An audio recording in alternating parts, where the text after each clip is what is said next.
So I'm waiting for the go ahead and don't see it right away. Oh, okay. Looks like I am live. All right, cool. Yeah, April 2022. Really excited about this month. Um, Getting close to the end of our fiscal year. Currently, we're at 11.5%. So that's really good. Our cash position is actually a bit higher than 21% at the time, and I'll explain why here in a moment. But again, doing really well so far. All right, so first things first, international paper. We're no longer in this position. We exited this position on April the, I believe, 8th or 9th, something like that. Um, but as of April 2nd, which this is reporting as of April 2nd, we are currently still in international paper.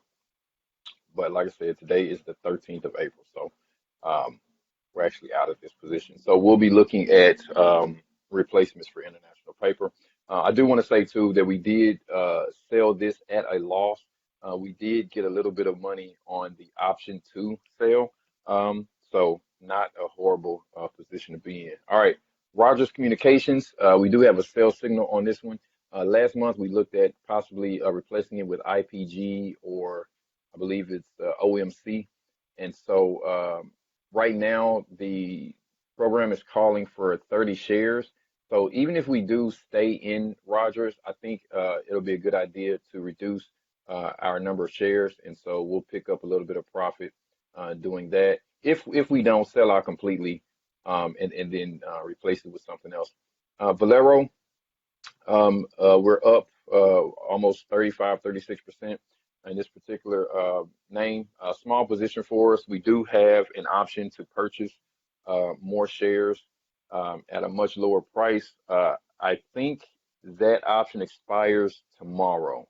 So we'll be looking at either staying in Valero, either purchasing more shares of Valero, or possibly replacing Valero. All right, Campbell Soup, we're up about 5% on this position, and I'm going to see if this is going to cause too much of an issue. Um, Definitely wanted to do this before starting. But anyway, so yeah, so we're up about 5% on that position. No buy, no sell, but we will constantly or continually look at selling some options against this position to sell at a higher price.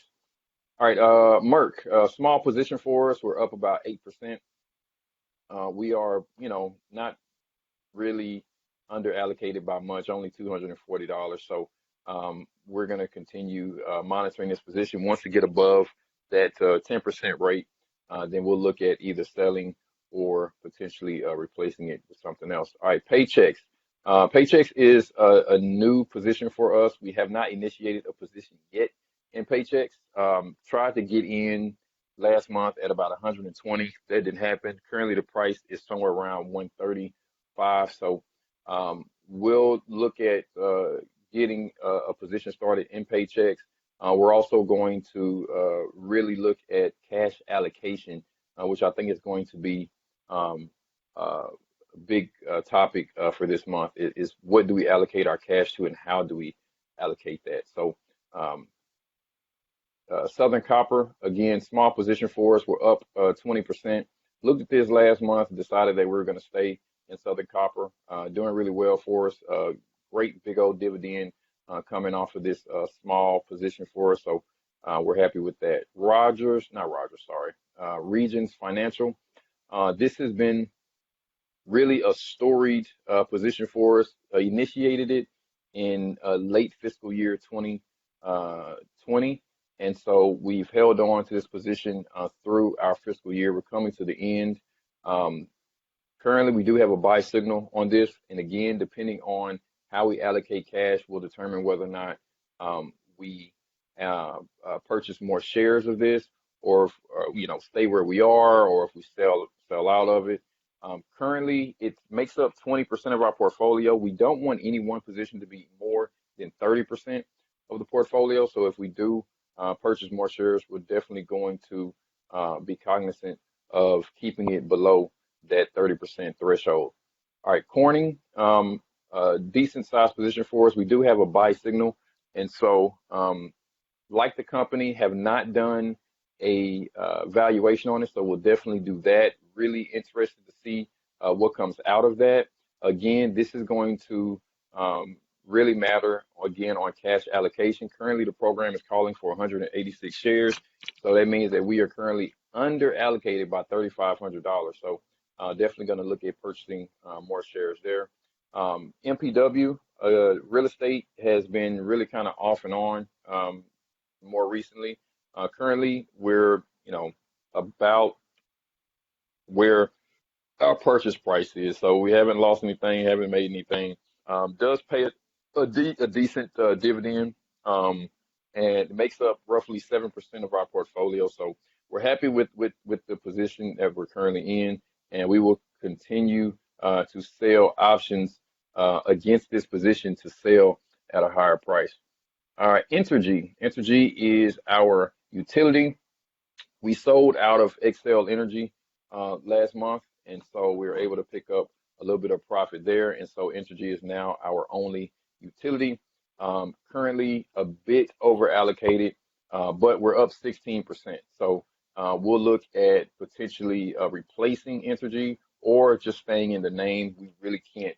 I mean, maybe we can sell maybe 10 shares to get us closer to the recommended amount. But again, that's going to come down to cash allocation. Again, a really big topic uh, this month. What else did I want to talk about? I think that's it. I guess we can look at our orphan shares just really quick. So I do think one of these is interesting. Organon is, as you can see, is way up about 17%. And so we have never had to sell any of our orphan shares.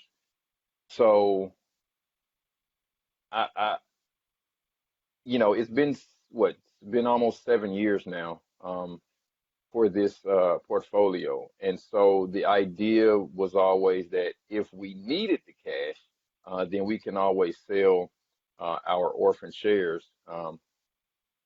But, you know, I don't know what that's going to ever look like. We're talking about 20, 30, 60, so a little more than $100.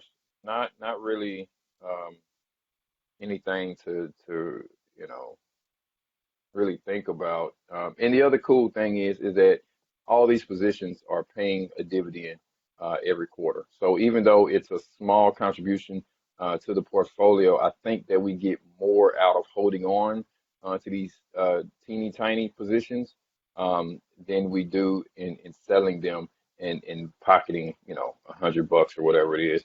And you can see the portfolio percentage down here, 0.04, 0.14%, 0.2%, 0.05%. So really tiny numbers. These orphan shares do remind me though of you see these large funds, right?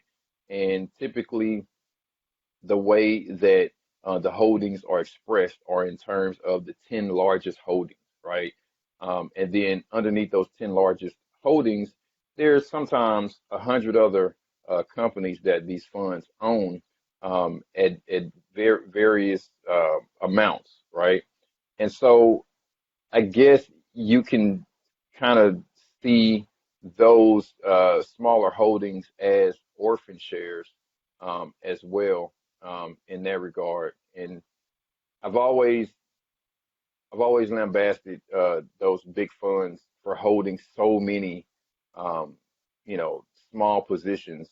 But now that, I've been running this one for the last 7 years, I can definitely see how over the course of 30 years, over the course of 50 years, over the course of 100 years, well, I don't know if there's not many funds over 100 years, but over the course of 20, 30 years, I've definitely seen some funds, 40, 50 years old. I can see where those orphan shares come in at. And so again, the question becomes, at what point is it ever profitable to sell completely out of your orphan positions? I don't know, something that we'll, continually think about and look at as the years go on. But for right now, again, they're paying a decent dividend, so why not?